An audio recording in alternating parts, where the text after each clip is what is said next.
Hey everyone, welcome back to the Nick and Josh channel. I'm Nick, obviously, and for today's episode, we're going to be challenging Josh to make a dinner for the two of us. We all know Josh likes to cook, and he cooks a lot of meals for us on the weekends and weeknights. So he's gotten pretty good at it, if I do say so myself. So it'll be interesting to see him think on his toes with some of these mystery ingredients to see what he comes up with.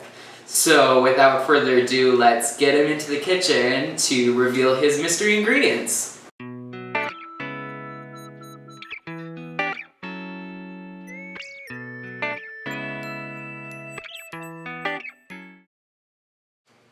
All right, let's see what we got in here. The big reveal.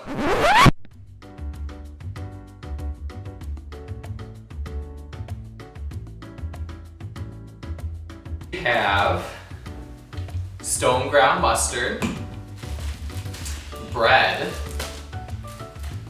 whole tomatoes, and basil. I think the direction I can head in here is to make chicken Parmesan. Let's get started.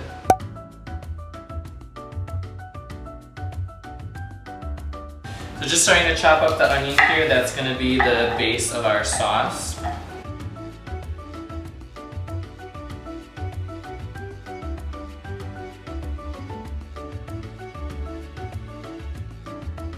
Next we're going to do a couple of cloves of garlic.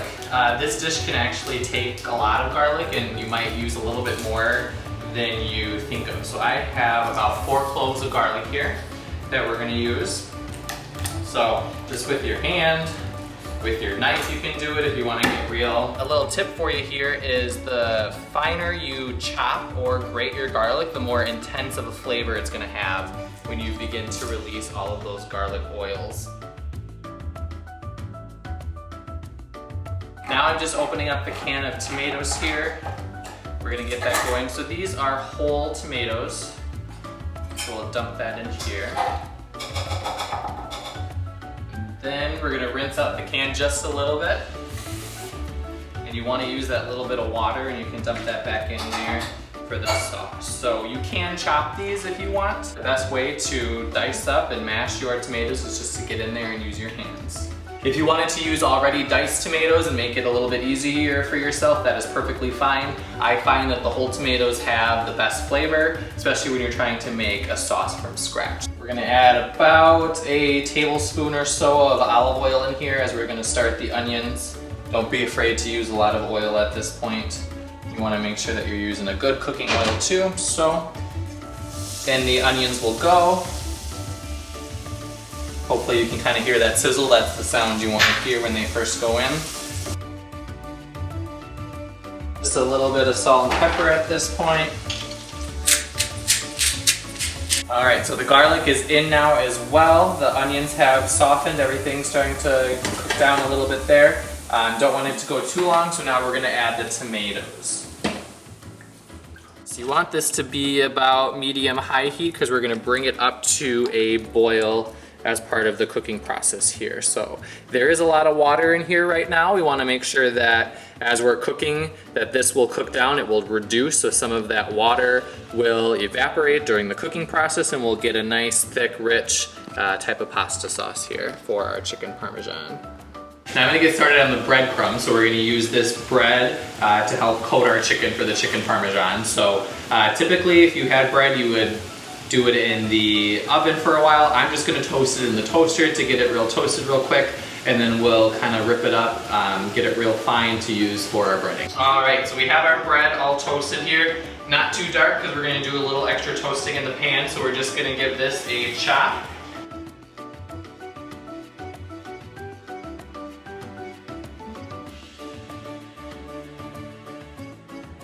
Add that into our little saucepan fry pan here, okay? We're gonna add in some butter as well.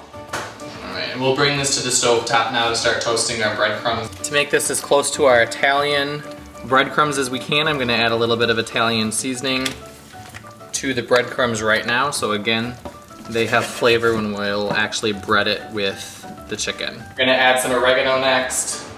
Seems like a good amount. Next, some basil So the chicken is thawed. Fortunately, they're already in these packets, so they'll be pretty easy to start to pound out. Here we go, the moment you've all been waiting for. Remember that time I went a little too rough and I murdered the chicken? Alright, so next I'm going to open these up and get them on some paper towels so they can dry. You don't want the outside of them to be wet because then it's not going to help any of the toppings that we have. I say toppings, it's not a sundae bar, it's a chicken breast. It'll help the flour and breadcrumbs. I'll stick to the chicken. So first we'll start with the flour, make sure that's really well coated on each side, shake it off. Now we'll coat it with egg on both sides, again letting that drip off. And then into the homemade breadcrumbs that we made.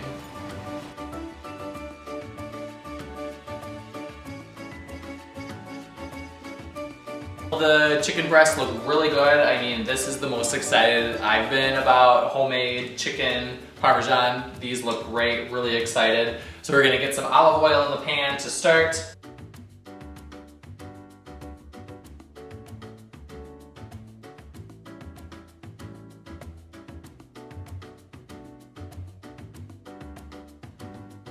Alright, so all the chicken is done here. Now I'm going to add it into the bottom of our pan here that's already been layered with the tomato sauce. Now I'm going to add our Parmesan cheese to start with.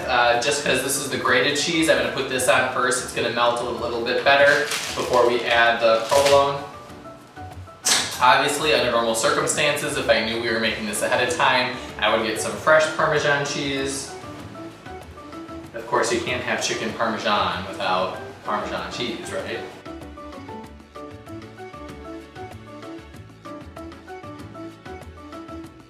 Who knew all it took was a little bit of quarantine to have the time to make a really good sauce. So once you make a homemade sauce like this, you're never gonna wanna go back to something in a jar. Chicken's in the pan, Parmesan cheese is on, provolone cheese is on. Now I'm gonna add the sauce.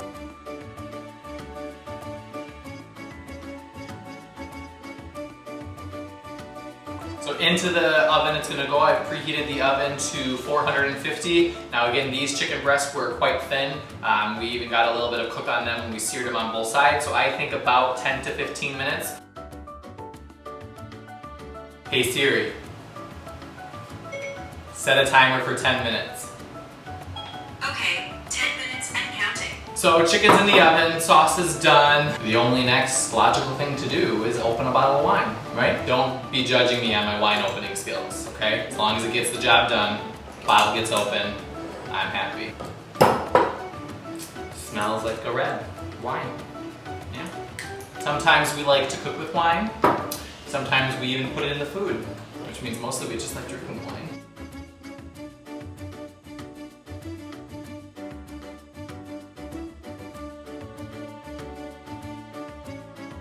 While everything's cooking, we're gonna make the red wine vinegar. Are we making a vinaigrette? So now I'm gonna make the vinaigrette for the salad, okay? So the ingredients we're gonna use are the Dijon mustard, which was the last pantry ingredient that I had to use. Didn't forget about that. Oil, salt, and pepper. And now typically I think a vinaigrette recipe calls for red wine vinegar, but all we have is vinegar and red wine. So basically the same thing, right? So it's probably gonna be about like a tablespoon of mustard. Depends how much you like mustard, okay? I'm gonna go light on the vinegar here. Splash of red wine.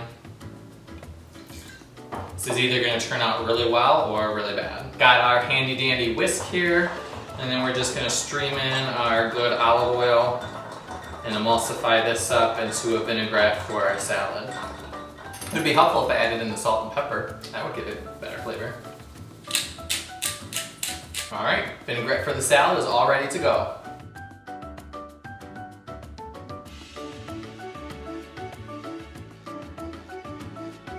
All right, everyone, so chicken Parmesan is done. It's looking great. The cheese melted really nicely. Our vinaigrette is done. All right, got some of our lettuce here that we're gonna make for the salad. And I think now it's just time to plate.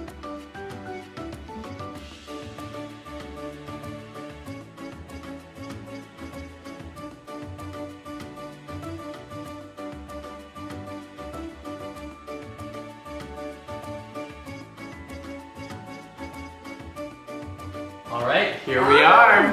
What do you think? I mean, first impressions is it's gorgeous. I really think like the homemade breadcrumb makes it look homemade in a very good way that, you know, you don't even see sometimes in a restaurant. I think you did really good. So I use the tomatoes in the sauce. I use the basil in the sauce as well. The Dijon mustard in the vinaigrette. And the bread and the breadcrumbs. So all 4 ingredients are in here. Are you ready?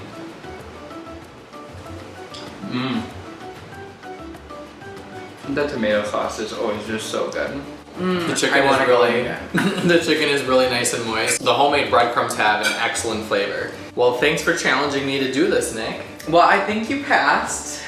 So I don't know what's next, but if you're challenging me to the same challenge, then I don't even know what to say, because I think you all are in for a treat, because Set the this bar should be high. interesting. I think Josh did very well with this challenge, and we'll see you next time for another Josh and Nick quarantine video. Frankie. Bye, guys.